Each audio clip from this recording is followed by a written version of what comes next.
যারা আসবেন কথাগুলো শুনে যান। আসসালামু আলাইকুম।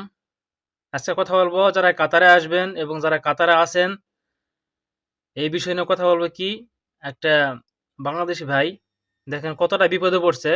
কথাগুলো শুনে যান, বুঝতে পারবেন যে সে মানুষটা এখন কি করবে। সে মানুষটা বাড়ি হচ্ছে যশোর, কাতারে আসছে ৯ মাস হয়েছে। তো যখন আসছে আসার পরে তার ৩ মাস পরে তাকে আইডি দিছে।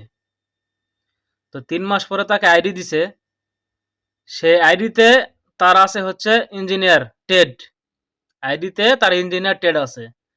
তো সে এখন হচ্ছে ধরেন লেবার।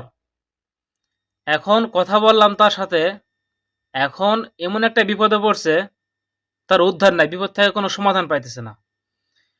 তো এখন বলতেছে সে ভাইটা যে ভাই আমি তো কাতারে আসছি ৯ মাস হয়েছে, ৩ মাস পরে আইডি দিছে, এখন কাজ কাম নাই। এক জায়গায় নিয়ে আসছে, আনার পরে একটা মাছে খাওয়ানোর জন্য বলছে যে তুমি এই মাছে খাবে আর কি। তো সেই মাছে খাইতেছি। আর হচ্ছে কোম্পানি নাই, মেন সমস্যা হচ্ছে কোম্পানি নাই। কোম্পানি যখন ওই মানুষটা অন্য কোম্পানিতে চেঞ্জ হয়ে যাবে, একটা এনআরসি পেপার যে কোম্পানি থেকে দিবে সেই কোম্পানিটা খুঁজে পাইতেছে না। আর যে নিয়ে আসছে তারা ফোন দেয়, ফোন ধরে না। তারপর হচ্ছে যে অফিসটা, যার অফিস, সে অফিসে যাই, অফিসে কেউ নাই, তালা মারা। এখন সেই মানুষটা বলতেছে যে ভাই আমি এখন কি করি, কোথায় যাই?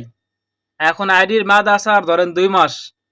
তাহলে এখন এই ২ মাসের ভিতরে এখন কোম্পানি নাই, কোম্পানি খুঁজে পাইতেছি না। এখন অন্য জায়গায় কাগজ লাগাতে গেলেও আপনার হচ্ছে এনআরসি পেপার লাগবে, তারপরে হচ্ছে টাকা লাগবে আরো। তা আমি এই টাকাগুলো কই পাবো, যেহেতু আমার কাজ নাই, আমি টাকাগুলো কোথায় পাই? তো এনআরসি পেপারটাও নাই। একটা কোম্পানিতে ইন্টারভিউ দিছি, সেই ইন্টারভিউতে পাস করছি, তখন ওই কোম্পানি থেকে চাইছে এনআরসি পেপার। আমি অফিসে যাওয়ার দিকে অফিস তালা মারা, খোঁজ করে অফিসের কাউকে পাই না, কোম্পানি পায় না, মদির পায় না। তো এই জন্যই তো বলি যে কাতারে আসবেন খুবই ভাবে চিন্তে আসবেন। আপনার লাইফ কাতারে আসে নষ্ট করেন না। আপনার লাইফটাকে ভালো রাখতে গেলে দেখা গেছে যে ভালো জায়গায় যাইতে হবে। তো এমনও মানুষ আছে যে কাতারে আসে অনেক রকম বিপদে পড়ছে। তাহলে হিসাব করেন সেই মানুষটা তাহলে কোন জায়গায় যাবে এখন? কোম্পানি আইডিতে আছে ওর ইঞ্জিনিয়ার টেট, টেট চেঞ্জ করতে হবে এক।